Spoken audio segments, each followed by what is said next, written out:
अस्सलामु अलैकुम वरहमतुल्लाहि वबरकातुहू। तो मेरे प्यारे भाइयों और बहनों, उम्मीद करती हूँ कि आप सब जहाँ भी होंगे अल्लाह ताला की हिफाजत में होंगे। अल्लाह आपके घर में सुकून दे, आपके दिल की हर परेशानी आसान करे, आपके माँ बाप की हिफाजत फरमाए, जो बीमार हैं उन्हें शिफा दे, जिनके घर में तंगी है उनके रिज्क में बरकत दे, जिनकी दुआएं अभी तक पूरी नहीं हुई है अल्लाह उनके लिए सबसे बेहतर फ़ैसला करे, आमीन। तो आज मैं आपसे एक ऐसे सवाल पर बात करना चाहती हूँ जो शायद बहुत से लोगों के दिलों में आता है। हम रोज़ अस्तगफिरुल्लाह पढ़ते हैं, कभी 100 बार, कभी 500 बार, कभी उससे भी ज़्यादा, लेकिन फिर भी परेशानियाँ कम क्यों नहीं होती? क्या हमारी तौबा कबूल नहीं हुई? क्या अल्लाह हमारी सुन नहीं रहा? या फिर कहीं हमसे कोई ऐसी गलती हो रही है जिसका हमें एहसास ही नहीं है? अगर आपके दिल में भी कभी ऐसा सवाल आया है तो आज की पूरी वीडियो आखिर तक ज़रूर सुनिएगा। हो सकता है आज की बातें आपके दिल का बोझ हल्का कर दे और आपको नई उम्मीद दे दे। हो सकता है आज की बातें आप जो सोच रहे हैं कि दुआ कबूल क्यों नहीं होती है, उसके लिए पूरी तरीके से आपको सारी बातें पता पड़ जाए।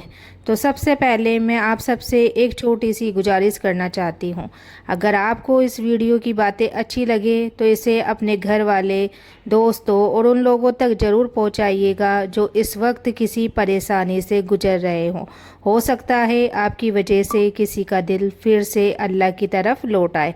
अब बात शुरू करते हैं। बहुत बार ऐसा होता है कि इंसान सोचता है, मैं तो रोज़ अस्तगफिरुल्लाह पढ़ता हूँ, फिर भी मेरी मुश्किल क्यों ख़त्म नहीं हो रही। अगर आपके दिल में भी कभी ऐसा ख्याल आया है तो यकीन मानिए आप अकेले नहीं हैं। बहुत से लोग यही सोचते हैं, मैं खुद भी यही सोचती हूँ, लेकिन फिर भी मैंने एक बात समझी। हम अक्सर ये मान लेते हैं कि अगर आज हमने अस्तगफिरुल्लाह पढ़ा तो कल से हमारी हर परेशानी ख़त्म हो जानी चाहिए, लेकिन अल्लाह का फ़ैसला हमारे हिसाब से नहीं बल्कि अपनी हिकमत के हिसाब से होता है। सोचिए, अगर एक छोटा बच्चा अपने माँ बाप से कोई ऐसी चीज़ मांगे जो उसके लिए नुकसानदेह हो तो क्या अच्छे माँ बाप तुरंत दे देंगे? नहीं देंगे। वो थोड़ा इंतज़ार करवाएंगे या शायद बिल्कुल भी ना दे, क्योंकि उन्हें पता है कि इसमें बच्चे की भलाई नहीं है।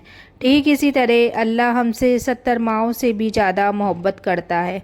कभी कभी ये हमारी दुआ देर से पूरी होती है क्योंकि अल्लाह हमें उससे बेहतर चीज़ देना चाहता है, और कभी कभी हमारी परेशानियाँ इसलिए रहती है क्योंकि वही परेशानी हमें अल्लाह के सबसे करीब ले आती है। तो ज़रा अपने आप से पूछिए, अगर हमारी ज़िंदगी में कोई दुख ही ना होता, कोई परेशानी ही ना होती, तो क्या हम इतनी शिद्दत से अल्लाह को याद करते? शायद नहीं। अक्सर इंसान खुशियों में अल्लाह को भूल जाता है, लेकिन आंसू आते हैं सबसे पहले उसी को पुकारता है। इसलिए हर परेशानी सिर्फ सज़ा नहीं होती, कई बार वो अल्लाह की तरफ से रहमत भी होती है। वो हमें अपने पास बुलाने का जरिया होती है। एक और बात, हम में से बहुत लोग सिर्फ ज़ुबान से अस्तगफिरुल्लाह कहते हैं लेकिन दिल से तौबा नहीं करते।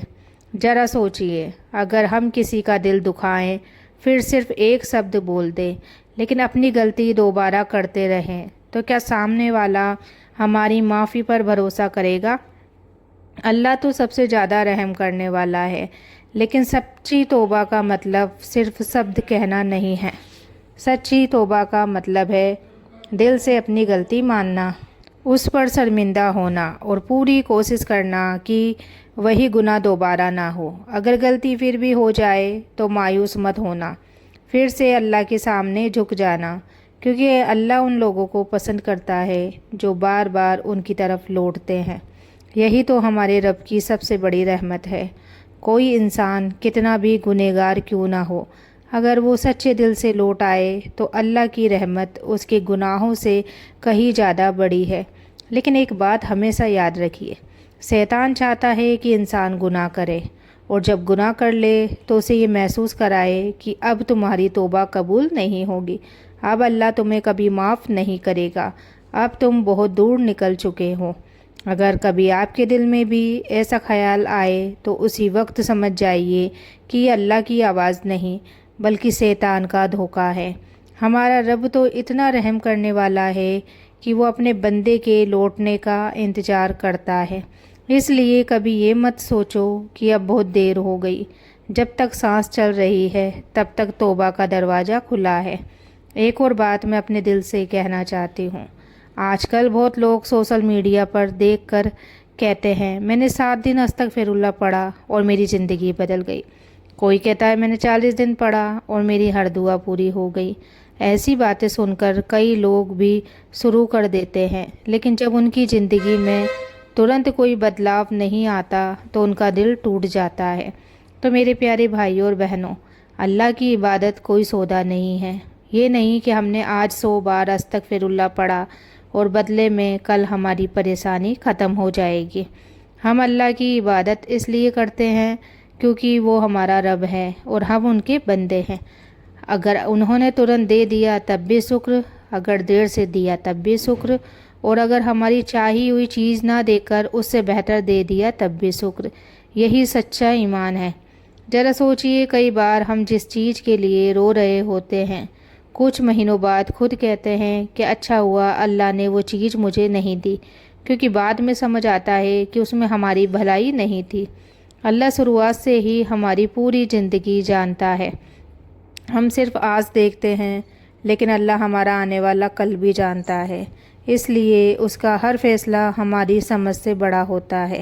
اگر آج آپ کی دعا پوری نہیں ہوئی، اگر گھر میں پریشانی ہے، رزق کم ہے، بیماری ہے، رشتوں میں تکلیف ہے، کوئی اپنا چھوڑ کر چلا گیا ہے، کوئی آپ کی بات نہیں سمجھتا، تو یقین مانیے اللہ سب دیکھ رہا ہے۔ آپ کا ایک ایک آنسو اس کے علم میں ہے۔ رات کے اندھیرے میں کی گئی آپ کی ہر دعا اسے سنائی دیتی ہے۔ کبھی ایسا مت سوچنا کہ اللہ نے مجھے چھوڑ دیا۔ نہیں بھائی، وہ آپ کو کبھی نہیں چھوڑتا۔ ہو سکتا ہے اس وقت وہ آپ کو مضبوط بنا رہا ہو سکتا ہے وہ آپ کے لیے ایسا انعام تیار کر رہا ہو جس کی آپ نے کبھی سوچ بھی نہ کی ہو۔ اس لیے آج سے ایک فیصلہ کرو، استغفر اللہ پڑھنا بند نہیں کریں گے، چاہے حالات بدلے یا نہ بدلیں۔ ہم اپنے رب کا دروازہ نہیں چھوڑیں گے، کیونکہ جس دروازے پر رحمت ملتی ہو اسے چھوڑنا سب سے بڑا نقصان ہے۔ اور ایک بات جو شاید ہم سب کو اپنے دل میں اتار لینی چاہیے۔ بہت بار ہم کہتے ہیں میں روز استغفر اللہ پڑھتا ہوں، پھر بھی میرے گھر میں جھگڑے کیوں ہیں؟ یا میں توبہ بھی کرتا ہوں، نماز بھی پڑھتا ہوں، پھر بھی روز کوئی نہ کوئی پریشانی آ جاتی ہے۔ لیکن کیا آپ نے کبھی سوچا ہے، ہو سکتا ہے اللہ آپ کی پریشانی ختم کرنے سے پہلے آپ کو اس کے لائق مضبوط بنا رہا ہو۔ سوچئے، اگر ایک چھوٹا پودا تیز ہوا میں ڈال دیا جائے تو وہ ٹوٹ جائے گا، لیکن جب وہی پودا دھیرے دھیرے بڑا ہوتا ہے تو اس کی جڑیں مضبوط ہوتی ہے، تب وہ آندھی میں بھی سہ لیتا ہے۔ ٹھیک ویسے ہی اللہ پہلے اپنے بندے کے ایمان کو مضبوط کرتا ہے، پھر اسے ایسی راحت دیتا ہے جس کی اس نے امید بھی نہیں کی ہوتی ہے۔ تو میرے پیارے بھائیوں اور بہنوں، اگر اس وقت آپ کی آنکھوں میں آنسو ہے، اگر رات کو نیند نہیں آتی ہے، اگر دل ہر وقت پریشان رہتا ہے، تو آج ایک کام کرو۔ جب سب سو جائیں اپنے کمرے کی لائٹ بند کرو، 2 منٹ کے لیے دنیا کی ساری باتیں بھول جاؤ اور بس اپنے رب سے ویسے بات کرو جیسے ایک بچہ اپنی ماں سے کرتا ہے۔ کوئی بڑی بڑی دعا یاد ہونا ضروری نہیں ہے، کوئی یہ نہیں ہے کہ عربی بھاشا بھی آنا ضروری ہے، بس اپنے دل کی بات کہہ دو۔ کہیے کہ اللہ میں تھک گیا ہوں، مجھے نہیں پتا میرے لیے کیا بہتر ہے، لیکن تو سب جانتا ہے۔ میرے گناہ معاف کر دے، میرے دل کو سکون دے، مجھے اپنے قریب لے، مجھے کبھی اپنی رحمت سے دور مت کر۔